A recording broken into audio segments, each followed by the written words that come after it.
Socotra is the collective name for a small tropical archipelago in the Indian Ocean, 400 kilometers south of the Yemeni coast. This group of remote islands has only recently been rediscovered by the outside world. عندما نتحدث عن سقطرى فإننا نتحدث عن جزيرة تمتلك قدر كبير من الخصوصية ومن الجمال وحتى الغموض المثير للدهشة والمثير أيضا للبحث والغوص والتناول الواسع لمكونات الجزيرة المختلفة. Very little was known over the last decades what was going on Socotra. So in the mid-90s, the first studies started again, revealing enormous biodiversity on this island. Socotra is, as we know now, one of the 10 most important oceanic islands in terms of number of plants and animals only occurring on Socotra. Of the island's 825 species of flowering plants and ferns, 37% are endemic and cannot be found anywhere else in the world. The terrestrial and freshwater fauna also exhibit a high level of endemism. In some groups, endemism exceeds 90%. Regarding birds, with the exception of the Yemeni highlands, Socotra has the highest level of endemism in the Middle East. We had here more than 195 of birds recorded until now. 8 of them it's endemic in this island. And also there is more than 9 endemic subspecies of birds in the island.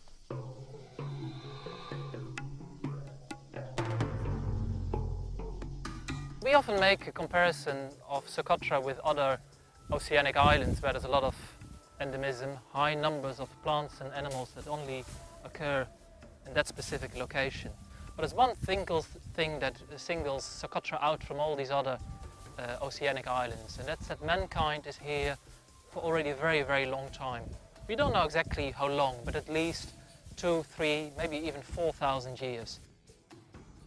This location, with all the prints you see here, very much testifies this long presence of people.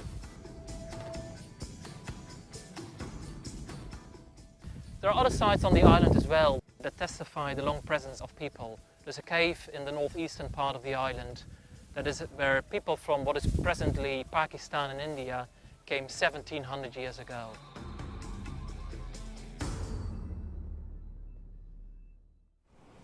Today, the Socotra archipelago is home to some 43,000 people. Many of the inhabitants are semi-nomadic pastoralists or herders who live by raising livestock. Goats, sheep and cattle are an extremely valuable source of food and income, and also the main measure of wealth and status.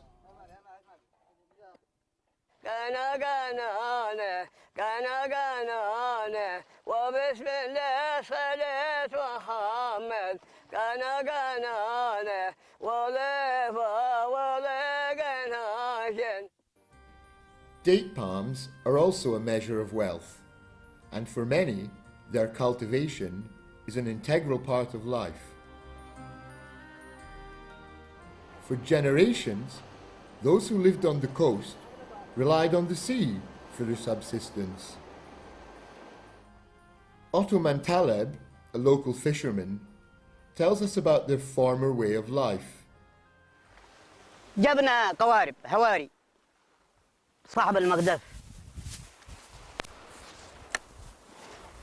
زمان الأول نروح فيها لما هناك نطرح فيها نجيب فيها سمك نجيب فيها لخام نجيب فيها جماع الشيء كل شحنات مكودات شحنات ونخليهم في البر بعدين نرسلها سواحل معانا سواحل أفريقيا هنا وجيبوا لنا طعام من هناك مقداره جيبوا لنا مقداره والحمد لله الخير كبير الحمد لله الناس طبيعية وهادية وكل شيء ومرتاحة، ما شي ضيق ولا شيء أزعج.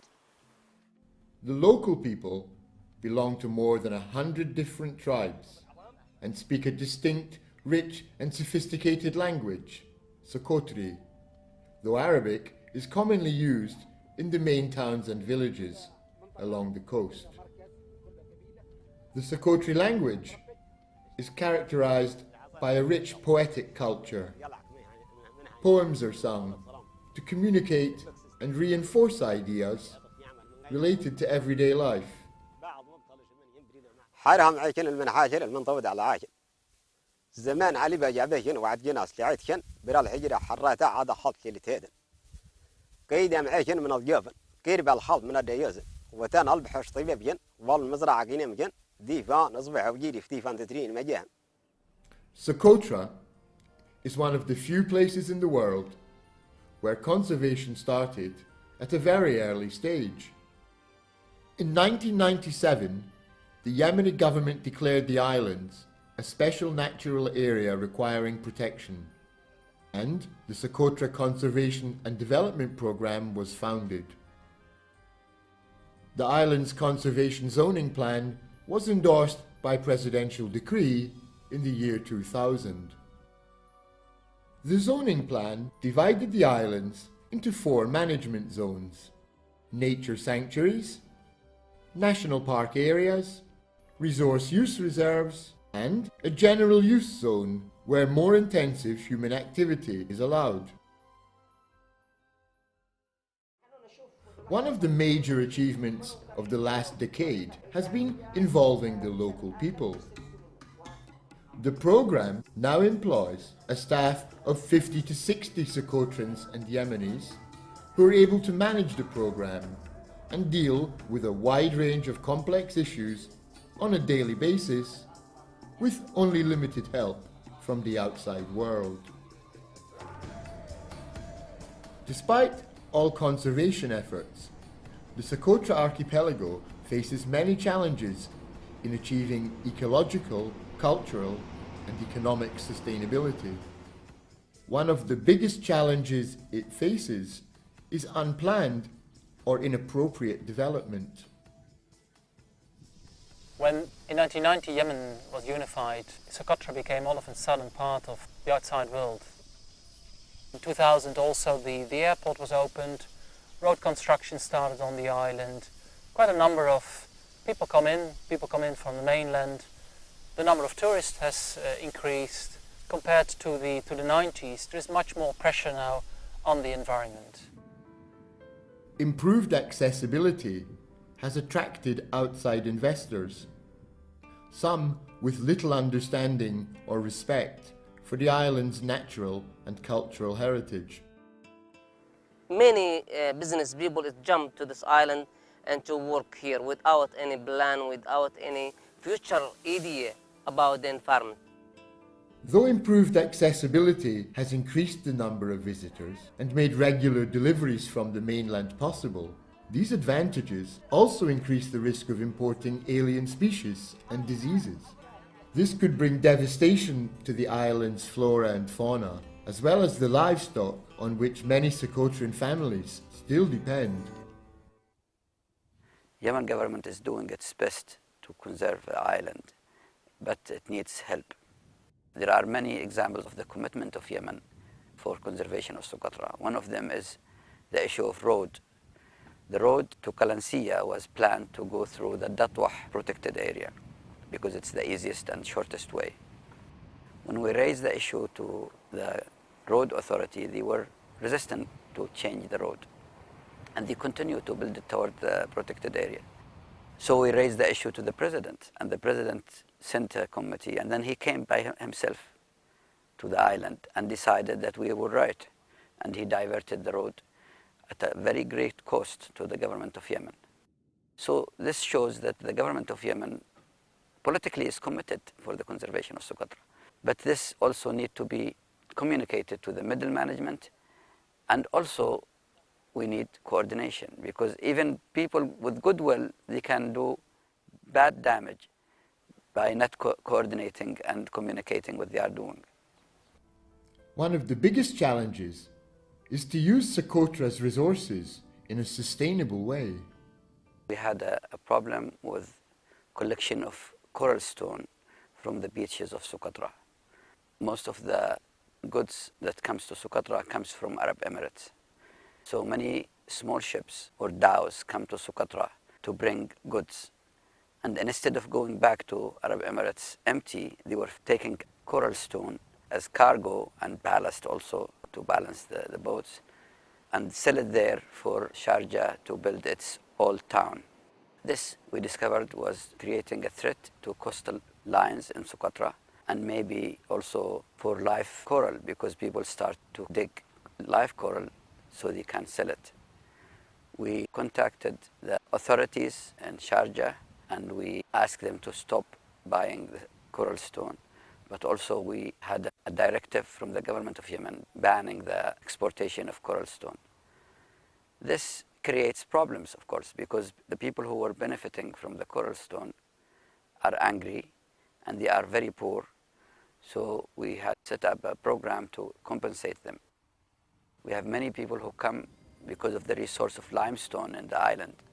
Most of the island is limestone. They think that they can build a cement factory or they can have a big quarries for marble. And this creates some resentment because we told them that this island is too precious to be developed in this way.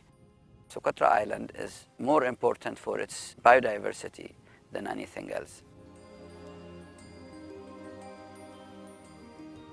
Another challenge that Socotra Island is facing is the livestock issue, especially goats. Of course, livestock, goats and sheep and cattle have existed for thousands of years in the island. But through the ages, Socotri people have been able to create a management system for their livestock to guarantee a balance between the range, plants, and the livestock.